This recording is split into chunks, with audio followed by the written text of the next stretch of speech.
അസ്സലാമു അലൈക്കും വറഹ്മത്തുള്ളാഹി വബറകാതുഹു.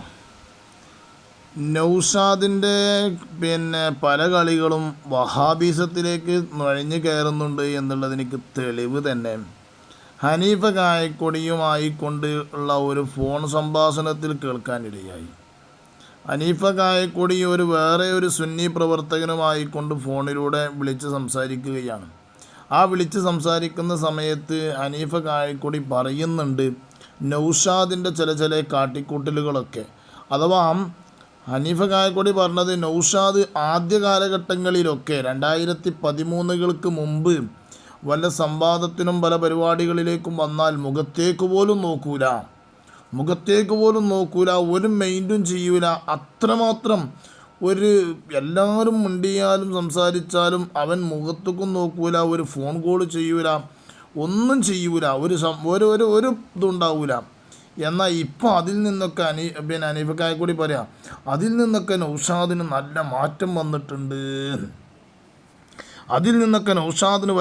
നല്ല മാറ്റം വന്നിട്ടുണ്ട്. മാത്രമല്ല നൗഷാദ് എന്ത് ചെയ്യുന്നുണ്ട്, ഇടയ്ക്കിടയ്ക്ക് എനിക്ക് വിളിക്കാറുണ്ട്. ഹനീഫ കായക്കൊടി പറയണേ, എനിക്ക് ഇടയ്ക്കിടയ്ക്ക് നൗഷാദ് വിളിക്കാറുണ്ട്, അതുപോലെ പല കാര്യങ്ങളും ഞങ്ങൾ ചർച്ച ചെയ്യാറുണ്ട് എന്ന് ഹനീഫ കായക്കൊടി പറയുന്നു. ഹനീഫ കായക്കൊടിൻ്റെ ആ ഫോൺ സംഭാഷണത്തിലേക്ക് ഒന്ന് കേട്ടു നോക്കൂ. ഓന്റെ കാര്യം ഈ വിഷയം വരുന്നത് വരെ, അതായത് ശരിക്കും ഈ വിഷയം വരുന്നത് മൂവാറ്റുപുഴ സംവാദത്തിന് ശേഷമാണല്ലോ സജീവമായിട്ട് വരുന്നത്.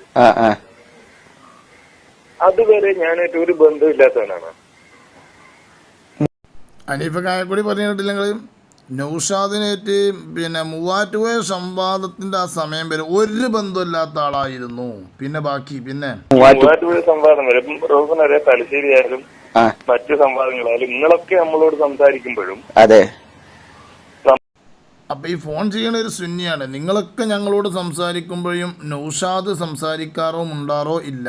നമ്മളോട് ഒരു ബന്ധവും കാണിക്കാത്തവനാണ് നൗഷാദ്. പക്ഷെ ഈ വിഷയം വന്നതിന് ശേഷം ഓന്റെ ആ ഒരു പെരുമാറ്റത്തിൽ എന്തുണ്ട് മാറ്റം ഉണ്ടായിരുന്നു. മാറ്റേണ്ടതിനാല് നമ്മളോട് സംസാരിക്കാനും വരെ ഏതുവരെ എന്ന് വെച്ചാൽ ഞാൻ പറഞ്ഞില്ല ചേലേമ്പ്ര സംവാദം. ചേലേമ്പ്ര സംവാദത്തില് വന്നിരുന്ന് അപ്പൊ മൂപ്പരെ കൂടെ വേറെ നമുക്ക് ഒരു പരിചയമില്ലാത്ത വേറെ ആൾക്കാരല്ലേ ഇതിനെ കാണാൻ. ഒന്ന് ഇവനായിരുന്നു എന്റെ ഓർമ്മ, മറ്റേ ഈക്കൊക്കെ പോയിട്ട് തിരിച്ചിങ്ങോട്ട് പോകുന്ന സിദ്ദീഖ് സുഹരി. അപ്പൊ അയാളാണെന്നാണ് ഒന്നെന്റെ ഓർമ്മ. ഞങ്ങൾ നടന്നുകൊണ്ടിരിക്കുമ്പോ എഴുതുകയാണ്, വ്യവസ്ഥ എഴുതുമ്പോ അതില് പ്രമാണങ്ങൾ ഞാൻ എഴുതുമ്പോ ഞാൻ സാധാരണ നമ്മൾ എഴുതുന്നതായിട്ട് എഴുതി. അപ്പൊ ഒപ്പുള്ള മൂല്യവര് പറഞ്ഞു അങ്ങനെ അതല്ല അങ്ങനെയല്ല, അയാൾ എതിർത്ത് നമ്മള് ഏകപക്ഷീയമായി എഴുതാനെന്നുള്ള നിലക്ക്. അപ്പൊ നൗഷാദിന്റെ സംസാരം അത് അനീഫ്ക്ക് എഴുതിക്കോളും. കണ്ടില്ലേ, വ്യവസ്ഥ എഴുതുന്നിടത്തില് എഴുതുന്ന സമയത്ത് അത് ആരെഴുതിക്കോളും, അത് അനീഫ്ക്ക് എഴുതിക്കോളും. ഹനീഫ് കായക്കൊടിനെ പറ്റിയിട്ടേ എഴുതിക്കോളെന്ന് പറഞ്ഞു ആര്, നൗഷാദ്. അല്ലാ നൗഷാദിന്റെ ഒരു സ്നേഹം എന്നാണ്. മുമ്പാണെങ്കിൽ സംസാരിക്കാത്ത ഒരു രീതിയാണത്. നല്ല സ്നേഹത്തോടുള്ള രീതി, സ്നേഹത്തോടെ കൂടെ ഉള്ള ഒരു രീതി, ആ ഒരു സൗഹാർദ്ദത്തിന്റെ രീതി കൊണ്ടിരുന്ന ഒരിക്കലും ഇല്ലാത്തതാണ്. കണ്ടില്ല നിങ്ങള്, ഹനീഫ കായക്കൊടി പറഞ്ഞിട്ടില്ല നിങ്ങള്, ഈ സൗഹാർദ്ദത്തിന്റെ ഒരു രീതി ഈ നൗഷാദിന്റെ അടുത്ത് നിന്ന് ഒരിക്കലും ഉണ്ടാവാത്തതായിരുന്നു. അഥവാ 2013 മുമ്പ് നൗഷാദ് ഒരു സംവാദത്തിനോ ഒരു വ്യവസ്ഥയത്തിനോടത്തുനിന്നോ ഒരു മുഖത്തേക്ക് നോക്കൂല, ഒരു സംസാരിക്കൂല, ഒരു കാര്യം ചെയ്യൂല, ഒന്നും ചെയ്യൂലായിരുന്നു. പക്ഷെ ഇപ്പോൾ നൗഷാദ് അയഞ്ഞു വന്നിട്ടുണ്ട്. ഹനീഫയ്ക്ക് എഴുതിക്കോടും വ്യവസ്ഥ എന്ന് മാത്രമല്ല, അവിടെ എന്ത് ചെയ്തു, നല്ല സംസാരമായി, നല്ലൊരു സംസാരത്തിലും നല്ല ഒരു കൂട്ടുകെട്ടിലായിരുന്നു പിന്നീടുള്ള കാര്യങ്ങളിലൊക്കെ നൗഷാദ് ഉള്ളത്. ബാക്കിയും കൂടി നമുക്ക് കേട്ടു നോക്കാം. അതേപോലെ തന്നെ അത് കഴിഞ്ഞിട്ട് ഈ വ്യവസ്ഥ ചെയ്ത് കഴിഞ്ഞപ്പോ ഞാൻ ഇവരോട് പറഞ്ഞു നൗഷാദ് ഒരു മിനിറ്റ് ഒന്ന് സംസാരിക്കേണ്ടതുണ്ടായിരുന്നു. ഞാൻ പരീക്ഷിക്കാതെ തന്നെ പറഞ്ഞാണ് എന്താണ് അവന്റെ സമീപനം എന്തായിരിക്കും എന്നുള്ള പറയുക. സാധാരണ മുൻപേ കൂടി ചെയ്യാത്തവൻ ഇത് പറഞ്ഞപ്പോ എന്തായിരിക്കും എന്റെ രീതി അറിയാൻ വേണ്ടിയാണ്. അപ്പൊ മുമ്പ് വേഗം എന്റെ ഒപ്പം വരാൻ നോക്കി. കായക്കൊടി നൗഷാദിനൊന്ന് തഫ്തീഷ് ചെയ്താ, ഒന്നൊരു ടെസ്റ്റ് നടത്തിയതാണ്. നൗഷാദ് ഒന്ന് രണ്ട് കാര്യങ്ങൾ സംസാരിക്കാനുണ്ടായിരുന്നു എന്ന് പറഞ്ഞപ്പോൾ നൗഷാദ് കായക്കൊടി വിളിച്ചിക്കല്ലേ, അനീഫ കായക്കൊടി വിളിച്ചതല്ലേ എന്ന് വിചാരിച്ച് വേഗം എണീച്ച് പിന്നെ അനീഫ കായക്കൊടിൻ്റെ ഒപ്പം ചെന്നിട്ട് പിന്നെ കുശലങ്ങളൊക്കെ പറഞ്ഞ് പിന്നീട് ഒന്നും കൂടി നോക്കാം, നമുക്ക് എന്താ ബാക്കി പറയണമെന്നും കൂടി നോക്കാം. അപ്പൊ ഒപ്പമുള്ള രണ്ടാൾക്കാരും തന്നെ പറ്റില്ലാണ്. ആ ഒപ്പമുള്ളവര് നൗഷാദിനെ സംസാരിക്കാൻ വിട്ടിട്ടില്ല എന്നാ പറഞ്ഞത്. അല്ല ഓളായി അവര് തടഞ്ഞു വെച്ചു നൗഷാദ്. എന്റെ ഒപ്പം അപ്പുറത്തെ റൂമിലേക്ക് വരാൻ നോക്കി നൗഷാദ് തടഞ്ഞു വെക്കുകയായിരുന്നു. ശരി. അതിനുശേഷം പിന്നെ പലപ്പോഴും വിളിക്കലുണ്ടായിരുന്നു. ആ കുശലം പറയാൻ വിട്ടിട്ടില്ല, മറ്റേ രണ്ടാൾ ഒപ്പമുള്ളവര് തടഞ്ഞു വെച്ചു. പക്ഷെ പിന്നെ നൗഷാദ് എന്ത് ചെയ്യാൻ ഇടക്കിടക്ക് വിളിക്കലുണ്ട്, പിന്നെ വർത്തമാനങ്ങളൊക്കെ അറിയാൻ വേണ്ടിയിട്ട് വിളിക്കലുണ്ട് എന്നാ പറഞ്ഞത്. അപ്പൊ ശരിക്ക് പിന്നെ ഞാൻ അങ്ങോട്ട് വിളിക്കും. ഹാഫിദിന്റെ കൂടെ കൂടിയാൽ നല്ലൊരു മാറ്റമുണ്ട് ആ നിലക്ക് അല്ലേ? അതുണ്ട്. ആ സമയത്ത് മുമ്പില്ലാത്ത ഞാനിന്നാളെ ആരോട് പറഞ്ഞു ഈ പിന്നെ പ്രസംഗത്തില് വഹാബികൾ അങ്ങനെയാക്കണം വഹാബികൾ ഇങ്ങനെയാക്കണം എന്നൊക്കെ പറയുന്ന നൗഷാദ് ഇതിലേക്ക് വന്നതിന് ശേഷമാണ് നമ്മളോട് നല്ല സംസാരം തുടങ്ങിയത്. അതെ അതെ. മറ്റേ നമ്മളെ ഉസ്താദിന്റെ കൂടെ ആകുമ്പോ ഉള്ള ആ രീതിയല്ലാന്ന് അല്ലേ?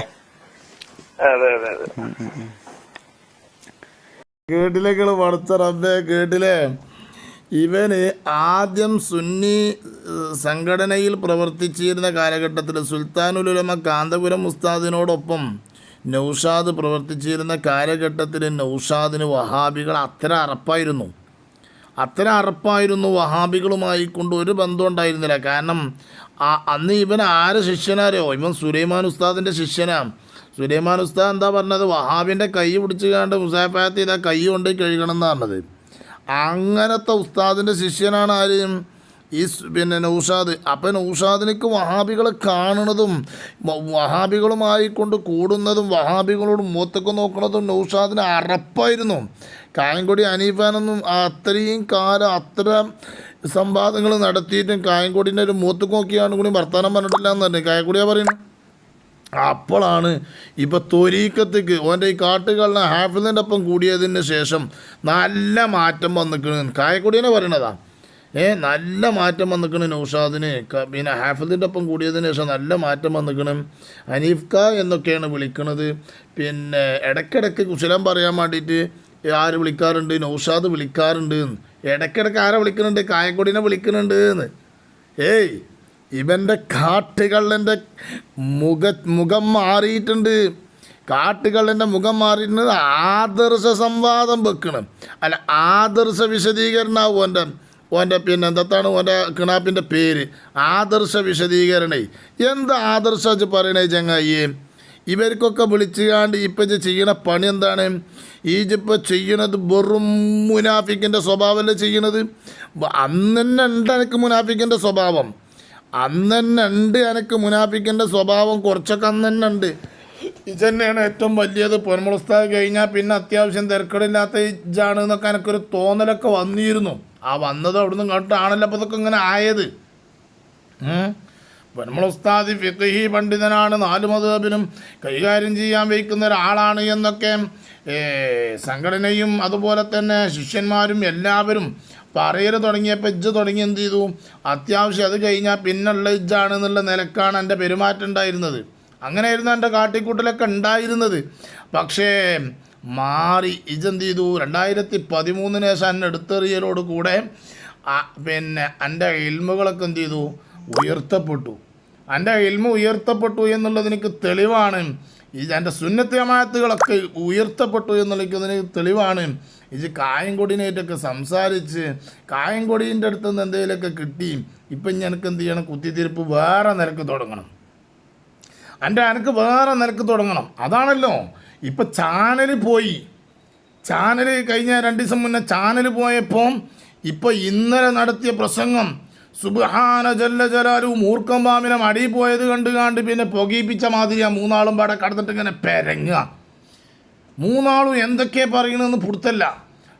കുഞ്ഞഹമ്മദ് പറയണത് മറ്റോനെന്താ പറഞ്ഞതെന്ന് പുറത്തല്ല. എന്നിട്ട് എന്താ പറയണ അറിയോ, പിന്നെ അൻവരി ഉസ്താദ് അതിനെപ്പറ്റി പറയേക്കാരം കുഞ്ഞഹമ്മദ് പറയണത്, പിന്നെ അൻവരി ഉസ്താദ് പറയേക്കാരം പിന്നെ സമദ് പറയണത് എന്താണ്, കുഞ്ഞാമു പിന്നെ അതിനെ പറ്റിയിട്ട് പറഞ്ഞിട്ടുണ്ടാകും എന്തൊക്കെ ഭയങ്കര രസം അത് കേട്ട് നോക്കുമ്പോൾ കുറേ ചീർച്ചാണ്ട് അതിൽ ഇന്നലത്തെ കാരണം ആകങ്ങട്ട് പിന്നെ അങ്ങോട്ട് ചൂട് കയറിക്കുക കരിമ്പും തോട്ടത്തേക്ക് കാട്ടാന കയറിയമാതിരി മൂന്നാളും പാടെ കടന്നുകാണ്ട് ഇങ്ങനെ പെരങ്ങുക എന്നിട്ട് എപ്പിസ്ഥാൻ എന്തൊക്കെ തെറി പറയണവരോ ഒരുപാടുണ്ട് ഔ കുഞ്ഞായ്മൊക്കെ ഇങ്ങനെ പറയണേ കേട്ടാ ഇൻഷാല്ലാ അത് നമുക്ക് പിന്നീട് കേൾക്കാം. ഏതായാലും നോക്കുകയാണെങ്കിൽ ഇവരുടെ ഒരു ഫോൺ കോളാണിത്.